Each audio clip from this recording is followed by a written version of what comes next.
नमस्कार दोस्तों, आपका स्वागत है। आज हम क्रिस्टीना की कहानी देखने वाले हैं। वो एक सच्ची कहानी है दोस्तों। क्रिस्टीना हमारे जैसे आपके जैसे एक अच्छी ज़िंदगी जी रही थी, एक नॉर्मल ज़िंदगी, कुछ बड़ा नहीं कुछ छोटा नहीं, ऐसे अपने मतलब वो खुश थे अपने जीवन से। लेकिन एक ऐसे उसके जीवन में हादसा हुआ, एक ऐसी दुर्घटना हुई जहाँ पर उसकी जो 2 उंगलियाँ है वो उस दुर्घटना में चली गई और वो बहुत ही ज़्यादा दुखी थी। उसको समझ नहीं आ रहा था कि मैं अपनी ज़िंदगी किस तरह से जीऊँगी। कभी कभी कुछ हादसे ऐसे होते हैं दोस्तों कि वो हादसा तो छोटा मोटा दिख रहा है लेकिन वो अंदर से हमें हिला देता है। तो वैसा ही हुआ क्रिस्टीना के साथ और उस दुर्घटना में उसका मतलब ऐसा हाल हुआ था। लेकिन फिर भी उसके अंदर की आवाज़ नहीं, या फिर कुछ मतलब पॉजिटिव विचार उसके अंदर ऐसे आए कि तुम्हें फिर भी अपने जीवन में आगे बढ़ना होगा। तुम्हारा तो ये छोटा दुख है, लेकिन अगर तुम बाहर जाके देखोगी तो लोगों के इससे भी बहुत बड़े बड़े दुख है। इसलिए जितना हो सके तुम अपने आप को संभालो और जीवन में आगे बढ़ने की कोशिश करो। जो भी ये पल है वो हमेशा ही ऐसे नहीं रहने वाले। लेकिन फिर भी तुम अगर मतलब जिस तरीके से अभी दुखी विचार कर रही हो, उसी विचारों को तुम अगर पॉजिटिवली लो तो मैं एक अच्छी ज़िंदगी जी सकते हो। तो इस तरीके से उसके अंदर से ये आवाज़ आई और उसके आत्मा ने कहीं ना कहीं जब उसने अपना पास्ट लाइफ रिग्रेशन किया तब उसको ये भी यही पता चला कि अपने जीवन में उसकी आत्मा ने कुछ इस तरीके से चयन किया था दोस्तों कि जहाँ पर वो दूसरों के दुख समझ पाए या फिर दूसरे के लिए वो कुछ कर पाए। तो इस वजह से इस घटना के बाद वो कुछ इस तरीके से मतलब करने के लिए प्रेरित हो सकती है। तो इस वजह से उसकी आत्मा ने इस घटना को चुना था और उसने यही कहा है दोस्तों। ये किस तरीके से चीज़ें होती है कि मेरी आत्मा ने समझो समाज सेवा का कुछ कार्य के लिए उसने कुछ चुना है। मैं नॉर्मल ज़िंदगी में समाज सेवा कर ही नहीं रहा, मेरे स्वभाव में ही नहीं आ रहा, मेरे अंदर से ही वो सारी चीज़ें नहीं आ रही।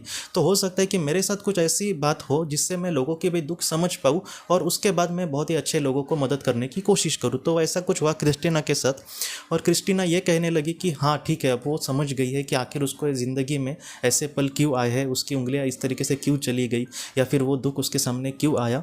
तब वो बाद में मतलब उसने सुधरने का प्रयास किया और उसने ये कहा कि मैं अब अस्पताल में काम करती हूँ और अस्पताल में जो ऐसे मतलब दुखी लोग आते हैं जो बहुत ही ज़्यादा दुखी है, कभी कभी वो मतलब कुछ एबनॉर्मल भी लोग होते हैं, कुछ अपाहिज लोग होते हैं। तो ऐसे लोगों को जितना हो सके वो समझाने की कोशिश करती है, उनके अंदर पॉजिटिविटी भरने की कोशिश करती है, उनको भगवान के बारे में, सर्वशक्तिमान ईश्वर के बारे में, उस तीसरी शक्ति के बारे में, हमारे आत्मा के बारे में वो समझाने की कोशिश करती है कि आप ज़रा भी चिंता ना करें, ये भी पल कहीं ना कहीं बदल जाएंगे। आज हो सकता है कि आप अपाहिज है लेकिन आपकी जो आत्मा है वो पूरी तरीके से मतलब फिट एंड मतलब बहुत ही अच्छी होगी और वो मतलब पूरी तरीके से मुक्त विहार कर पाएगी जहाँ पर उसको चाहेगी। लेकिन इस जीवन में जितना हो सके हमें आगे बढ़ना होगा, अच्छे विचार लेकर, पॉजिटिविटी को लेकर, सकारात्मकता को लेकर। तो इस तरीके से ये सारी चीज़ें हैं। तो क्रिस्टीना ने अपने जीवन में उसके साथ जो भी हुआ था उसको पॉजिटिवली लिया और बहुत ही अच्छे से आज वो काम कर रही है, दुनिया का भी कुछ अच्छा करने की कोशिश कर रही है।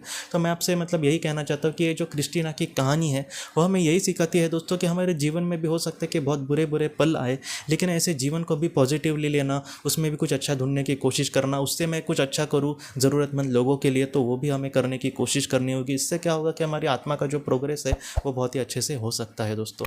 तो दोस्तों हम अपनी अगली वीडियो में किसी नए विषय को लेकर मिलेंगे। तब तक आप अपने परिवार का ख्याल रखना। आपका बहुत बहुत धन्यवाद। ज़िंदगी की रोशनी ये एक कंसल्टेंसी है जो ऐसे लोगों को मदद करने की कोशिश करती है जिन्होंने किसी अपने को खोया है या फिर जो लोग अपने जीवन में बहुत ही ज़्यादा दुखी है। जो लोग इस संस्था के साथ जुड़ते हैं उन्हें पास्ट लाइफ रिग्रेशन की ऑडियोज़ भेजी जाएगी, जिससे घर बैठे वह पास्ट लाइफ रिग्रेशन का अभ्यास कर सकते हैं। और उन्हें 5 मेडिटेशन ध्यान की भी ऑडियोज़ भेजी जाएगी और इसके साथ साथ उन्हें PDF किताबें भेजी जाएंगी जो हिंदी और अंग्रेज़ी में है, जो मोबाइल पर या फिर लैपटॉप पर आप उसे पढ़ सकते हैं। और 10 ऑडियो बुक्स भी आपको भेजी जाएंगी। तो दोस्तों अगर आप इस संस्था के साथ जुड़ना चाहते हैं तो कृपया इस नंबर पे व्हाट्सएप मैसेज करें। आपका बहुत बहुत धन्यवाद।